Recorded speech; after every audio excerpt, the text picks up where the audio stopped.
Hello teachers, it's been a while but let me share you a lesson planning guide mula sa DepEd Philippines using ELAW framework in lesson planning.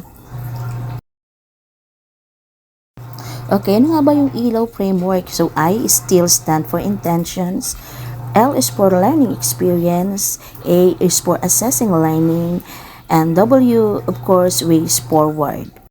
So sa dati nating lesson plan, DLP or DLL, kung present naman itong ELAW framework, walang dapat alalahanin sapagkat naka-align ang paggawa natin na ating lesson plan. Dito sa bahagi ng intentions, focus tayo sa ating learning competencies. Kung masyadong mabigat o mahirap para sa bata, we have to unpack yung learning competencies na angkop sa mga kasanayang dapat ay angkop sa level at kasanayan o sa antas ng ating mga mag-aaral. Gets ba natin bilang teacher yung learning competencies and much more gets ba ng ating mga bata yung learning competencies? Kaya na ba ito ng mga learners na matutuhan? Now kung hindi pa, we have to unpack the LCs. Ano ba ang konteksto, prior knowledge or skills ng mga mag-aaral? We also have to consider this dito sa bahagi ng intentions. L, learning experience. Ano ba yung mga karanasan ng mga mag-aral na makatutulong para yung mga kasanayan ay lalong malinang sa kanila? So dito pinapakita rin natin ang paggamit ng mga instructional patterns na gagawin natin bago magturo, habang at syempre pagkatapos magturo. Ini-integrate din natin hanggat maaari yung 6 E's. Ano nga ba yung 6 E's? Engage, explore, explain, elaborate, evaluate, at saka yung extend.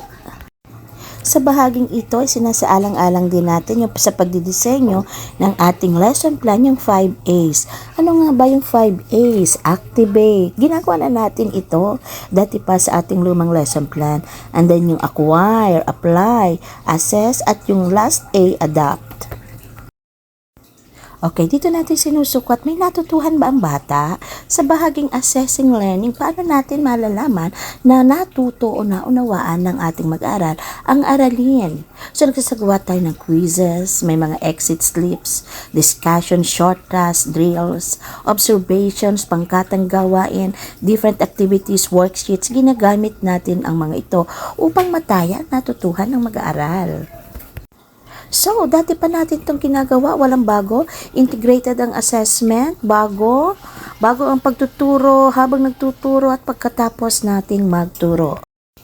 So, ways forward, dito na, hindi na natin ito ini-encode. Kung nag-encode tayo ng ating lesson plan, ito yung bahagi na sinusulat na natin after tayong magturo. So, bilang guro, nagkakaroon tayo ng refleksyon.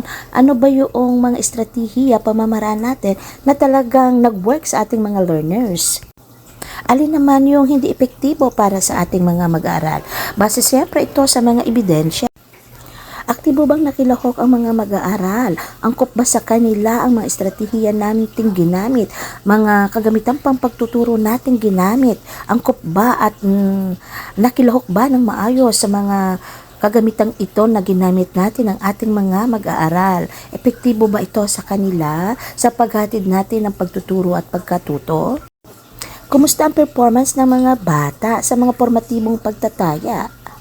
Nakasasagot ba sila? Nakukuha ba nila ang aralin? Nakukuha ba nila yung kasanayang dapat malinang sa kanila?